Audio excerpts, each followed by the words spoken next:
Okay, welcome back to Ride with Gary. A month or two back I did a video on your CBT training, and at the end of the video I said I would do a video on the Mod 1 and Mod 2 as well, so I figured I'd do that now.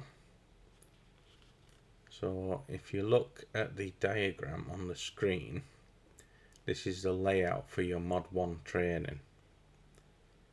So you'll start off with the manual handling. So if you look where the number 1 is at the bottom of the screen, there's 2 square boxes, and basically you'll park your motorbike in either side, whichever you choose, facing towards where it says start, so away from the circuit. And then you need to switch your bike off. Obviously make sure you've got it in neutral. Put your side stand down, get off the bike, and then basically he's going to ask you to manually handle your bike and roll it from the box that you're parked in into the other box. So you want to do your shoulder checks as you would sat on your bike normally. You're still expected to do your shoulder checks. Take the weight of the bike. You want one hand on your handlebar, the other hand, it's up to you whether you want to hold the rail if there's a rail on the bike, or just put your hand flat on the pillion seat, whichever way you prefer to do it. But yeah, take the weight of the bike, obviously put your kickstand up, and then you just want to walk it nice and slow. There's no rush. You're going round in like a half circle, so out of one box and into the other. It's very important that you don't touch the corns, even with your feet. If you touch a corn, you failed. So be very aware of where your feet are as well as your bike. Now, once you've got into the other box, put your kickstand down, let the bike rest on the kickstand, and that's your first bit done. From there you're going into your slalom. So if you look just above the 2 boxes where you've just done your first manoeuvre, you'll see a number 2, and it shows a zigzag line through the corns, which is your slalom. When you go into your slalom, you need to make sure you're giving yourself as much room as possible. So you want to be going nice and slow and get into it as close to that first corn as you can without touching it, obviously. That way you're giving yourself more space to turn. Now once you've got through those 5 corns of the slalom, when you get to the end, the last 2 corns are a different colour. And you can see the number 3 there. There's an 8 around those last 2 corns. So you're going to do a figure of 8 on your bike around those last 2 corns. You don't have to do it overly tight, but at the same time you don't want to be too wide either. Just get a nice comfortable line. And you'll usually do it like 2 circuits around the figure of 8. But you're just waiting for your instructor's signal, basically. Keep going until he tells you otherwise. Now once you've done that, the next step, you'll see the number 4. It's a slow ride. So basically you're going in a straight line down to the box where the 7 is. And you're basically going at walking pace, so like 3 miles an hour.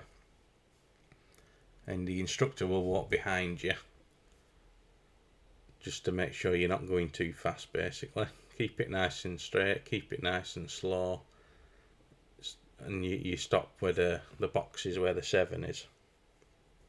Now your next bit's your U-turn. So you'll see the 2 white lines just under the 7. It's a big box. It's a lot bigger than you imagine it is. There's a lot more room than you'd think. Basically, you do your shoulder check. With every manoeuvre you do, you have to do your shoulder checks before you set off every manoeuvre. So you'll do your shoulder checks, make sure there's nobody there, set off, try and keep close to that white line. Now it's important before you go into the manoeuvre, you do a second shoulder check. And once you've got that out of the way, you can do your U-turn. Just don't. They say don't touch the line, but in actual fact, you can touch the line as long as you don't go over it. So don't panic if you do touch it. As long as you've not gone clear over it, you're okay. Now, your next manoeuvre from there, you're going to ride diagonally across the circuit to where the number 6 is, and then you're going to go around the circle shape at the top. Just follow the cones around basically, and then you're coming up following the line that's got the number 9 on it. So you're coming through the cones, around the circle, through the cones, and then down through the 2 cones there, and then there's a box of 4 cones where the 11 is. In that box there's a speed trap which measures how fast you're going. Now on your first go, you're just doing a controlled stop, so you don't have to do it that fast. It's like 20 mile an hour, something like that. You don't have to go too fast, but you'll come through there and you're going back to where the number 7 box is. You're going to stop nice and controlled in that box. So the first one's nice and easy. The next one is your emergency stop. So again, you're going to go diagonally across back to where the 6 is, around the circle at the top. Just follow the cones around. You don't have to be going fast around there, just do it at a comfortable pace. And then again, you're following the line that's got the 9 on, so you're coming through the speed trap again. Now this time you have to be doing 50 kilometers, which is about 32 mile an hour, I believe. So as you go through the speed trap, you need to have your eyes on your instructor, because he's going to hold his hand up. And when he holds his hand up, that's when you perform your emergency stop. So I'll not tell you how to perform that, because your teacher will tell you how to do all that. So again, once you've finished your emergency stop manoeuvre, you're going to do the same thing again. Go diagonally across to where the 6 is again, around the loop, back through the speed trap again, but this time you're doing the avoidance manoeuvre. So as you come through the speed trap, instead of following the line with the 9 on that goes straight through, you're going to follow the line with the 11. So you come through the speed trap and then you've got to avoid those 2 cones. So you're basically zigzagging around them, if you want to call it that. It looks harder than it is. It's really not that difficult. But yeah, you're going to avoid those 2 cones, and then you're stopping in that box where the 7 is again. Now once you've done that, it'll tell you that your test is over.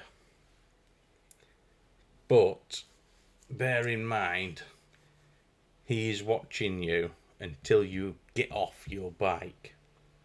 So even though he's told you your test is over, do not move that bike without doing your shoulder checks. He'll ask you to go wait at the gate for you to, and he'll open the gate and tell you to park up. Still do your shoulder checks. Don't do anything wrong. Make sure, even when you park your bike up and get off it, make sure you do it all right. Don't give him an excuse. But yeah, I mean, it's a quick test. It doesn't last long. This video is probably lasting longer than what your test will. It's literally 10 minutes and you're done. So yeah, that's all there really is to it. Just practice, get it right before you go. keep you cool. That's the main thing. Stay calm. If you panic, then obviously you're not gonna perform to your best. So just try and keep you calm, and I'm sure you'll be fine. So that's your mod 1. Your mod 2, it's basically just going out for a ride with the instructor, and you'll have a headset in your helmet, and he'll give you instructions on what he wants you to do. So just listen to him, do what he asks you to do what your teachers, told you to do. There's a section where you do a free ride, where basically he'll say follow the signs for such a place, and then he'll just leave you to it, and he'll just follow you. Now, don't panic if you go the wrong way and you get lost. It doesn't matter, as long as you do it safely. He'll get you back on course. So don't worry if you take a wrong turning.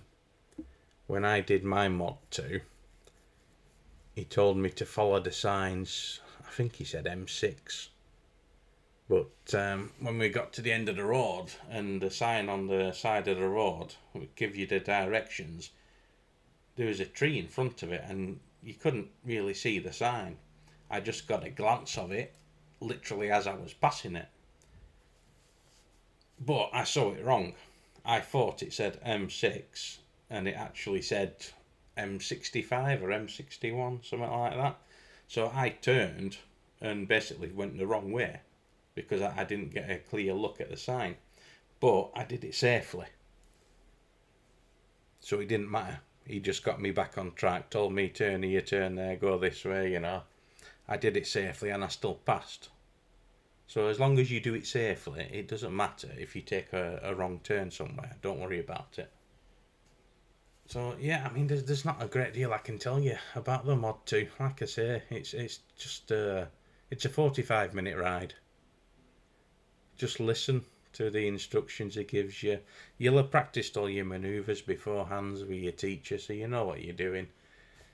Just listen to what he tells you to do, and you'll be fine. It's when I did mine, we got back to the test centre, and I thought we'd only been out 10 minutes. It went by that quick, and it was actually 45 minutes. So yeah, don't worry about it. Keep you cool. Listen to what he tells you, and I'm sure you'll be fine. So best of luck with your tests. Thanks for watching the video, and I'll see you on the next one.